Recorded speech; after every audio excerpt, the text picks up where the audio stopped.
Hey everybody, welcome to the Fired Up with CJ show. We are going to get an astrological reading by astrologist, intuitive, and Reiki practitioner Lisa Beretta. So welcome, Lisa. Hi, CJ. Thanks for having me back.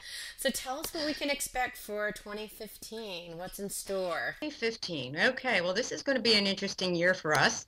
Um, when I look at the chart of the United States, I use the Sibley chart, Mm-hmm, which gives the United States a rising sign of Sagittarius. mm-hmm, Right now, the planet Saturn is in the last degrees of Scorpio, very, very close to making that move into Sagittarius. mm-hmm. So once it goes into Sagittarius, it's still technically in our 12th house of, where they're trying to restructure things behind the scenes. But as it moves along and crosses into the ascendant, I really do feel that we're going to see some restructuring of the government, which I feel needs that. Wow. Okay, and also Sagittarius not only has to do with the law, but it has to do with spirituality, not the dogma of organized religion, but spirituality. So we're going to see everything juxtaposed between people who want more of an authentic, spiritual, like, hey, type of an existence, which is going to be fighting that let's have it super structured and regimented system where we just see the meeting of the minds needs to be redefined again about what our true values are. Mm, Interesting, very yeah. interesting. Yeah, so then basically the Sagittarius is a sign that's rising. So if you take the birth of the United States, how do you come, what's a sibling chart and how are you even figuring this out?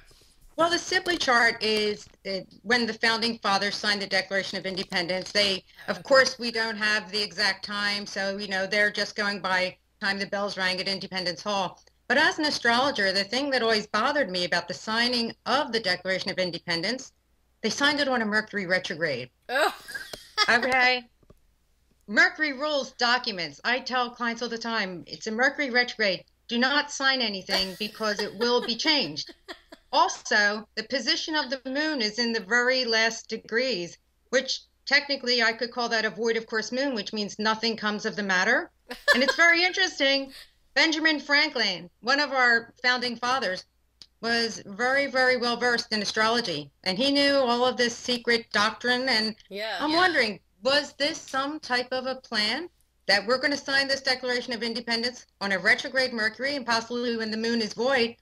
What did they know that we're just finding out So now? when if you actually take that birth date, then if you say that's a birth date of our nation, then the sign that is right, the rising sign at this 2015 would be Sagittarius. Is that right? Right, when the country was born, we were a Sagittarius rising chart with the Ah, moon in Aquarius.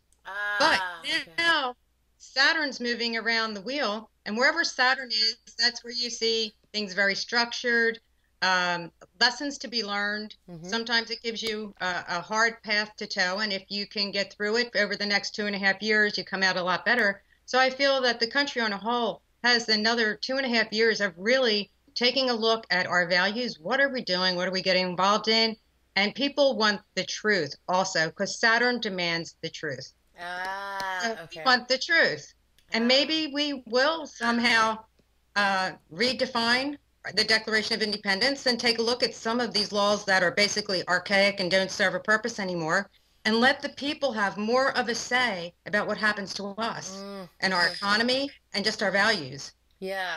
So it's a kind of a look at all the kind of foundational pieces, whether it's our economy or our political system or our own spirituality, and kind of shaking things up yet again. Because as I recall, that was what was last year, what was happening, right? Oh, yeah. How is it different this year than last year, or is it just a continuation?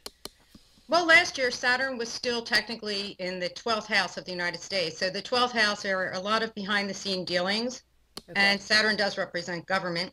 So we have to wonder what was going on. And as we saw the year wind down, a lot of things were exposed about different things that were going on that were just brought to light. And, we have, full knowledge, well, somewhat full knowledge, what they want to tell us, Right.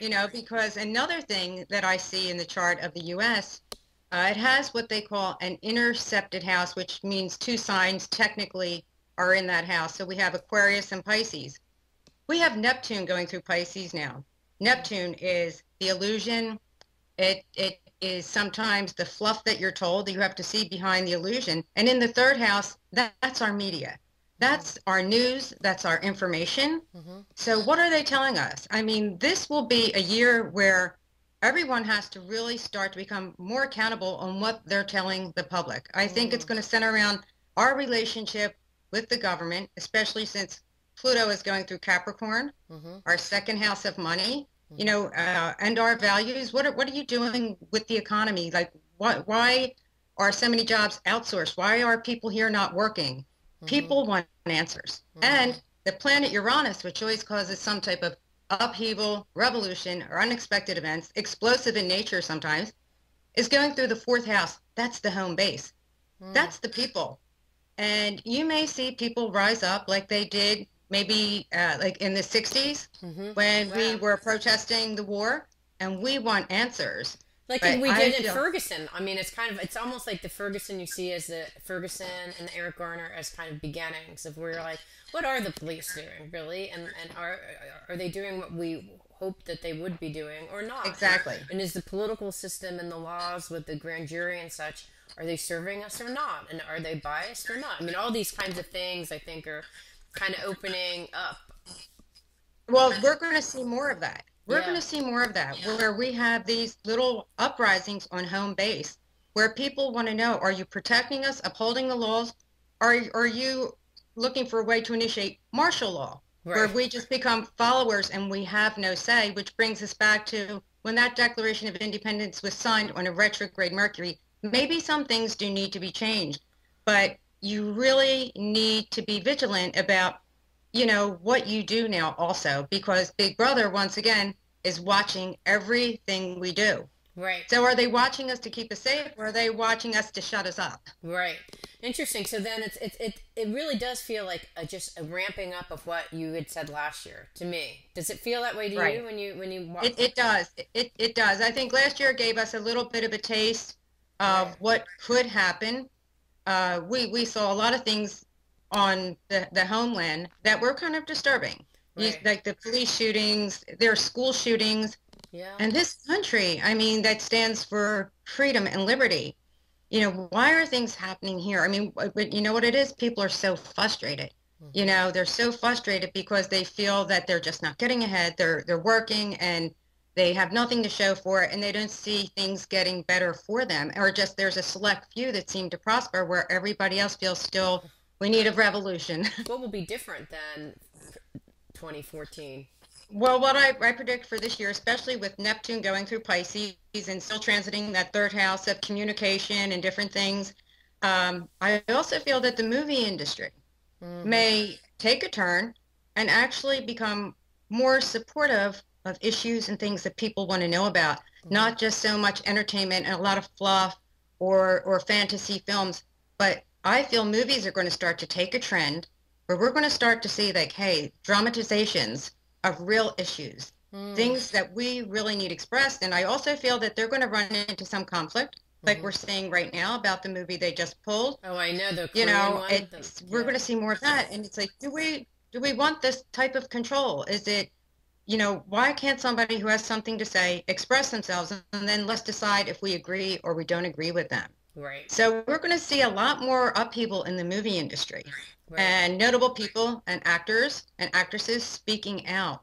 And I feel that this trend is going to really start to hit around the end of March and continue throughout the duration of the year. Mm-hmm. So we may even see another actor, actress try to attempt to become more of a political figure. We're going to even see the news media Mm-hmm. where people want them to be more transparent and Yeah. really report what's going on.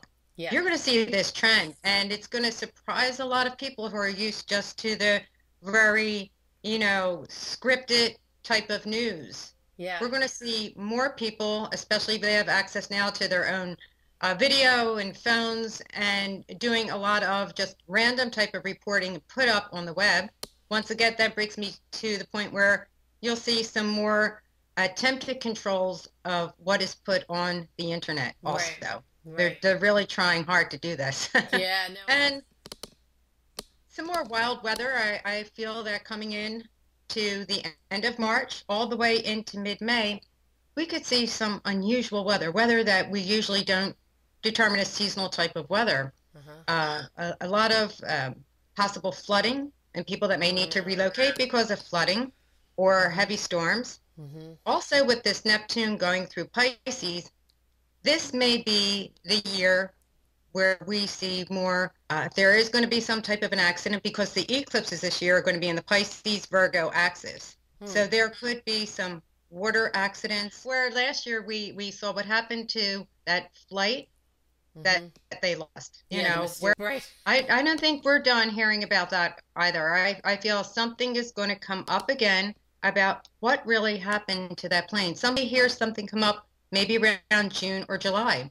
So there's going to be some weather issues, and then some kind of mysteries kind of undiscovered and understood, hopefully. Exactly. Things that have been hidden when that Saturn was going through the 12th house, things that people wanted to keep quiet and away from us. As soon as it officially moves into the first house, I get it. Like, okay. Okay, got it. So there's a lot of stuff that's been. So the idea is that in 2014 and who knows how much before, there are these things that are hidden, and now these things are going to be unearthed and revealed, and then a lot of upheaval as a result of people now finding out the result, what was hidden and not transparent. Interesting. Exactly, because we have an interesting aspect. Pluto, which is in Capricorn, is squaring Uranus, which is in Aries, which is technically the 4th house of the United States. It's our home base, the homeland. And it's squaring off with Pluto, which is the government, or it could be / underworld criminal element. Okay. People want to know. This will be the year where last year we started to see a little bit of a trend of people uprising because they're frustrated. Right. This is the year where we're going to make our mark, and once again it will revert back to this Saturn coming into the rising sign of the United States, which the Declaration of Independence signed on a retrograde Mercury. Maybe some things really need to be redefined or rewritten to become more current. Some of these laws are so antiquated. We could also see people who start to, the healthcare issue that's been big. It's up, it's down, and nobody understands it. I don't feel we'll see a resolve to it this year, but I do feel as we come into the end of 2015, someone may present something that looks like it could be a little bit more viable. Because if not, the costs are still going to escalate, and people still don't have insurance, which is ridiculous. How about the economy? The economy is, we'll see the ups and downs. When we hit this first Mercury retrograde period, which is going to be in January into February, we could see something like take a tumble. So I wouldn't invest in anything right then. Gold prices are going to continue to go up. And they're pretty up there now. I mean, they were up, they went down, they leveled off, but they're up. You're going to see gold start to rise. The economy, we have Jupiter that is going to go into Virgo at the end of the summer. It looks like things may steady off by then. But between now and then, we need to just watch the market. It's going to go up and down a lot. So if you invest carefully. Volatility between now and June, you're saying. Yes, and the same thing with the real estate market. We may see something where it looks like, wow, that looks like that's really coming back to life, and the interest rates could drop a little bit. But then again, that looks like that may only be a short trend. So if you're going to do anything, hop on it before July. It's all good. I appreciate it. Thank you for the reading. It means so much to me that you're listening to the show. I would love your support in any way by giving me comments below, or to subscribe to the show, or share the show with friends. Thank you again for your support. Love and blessings.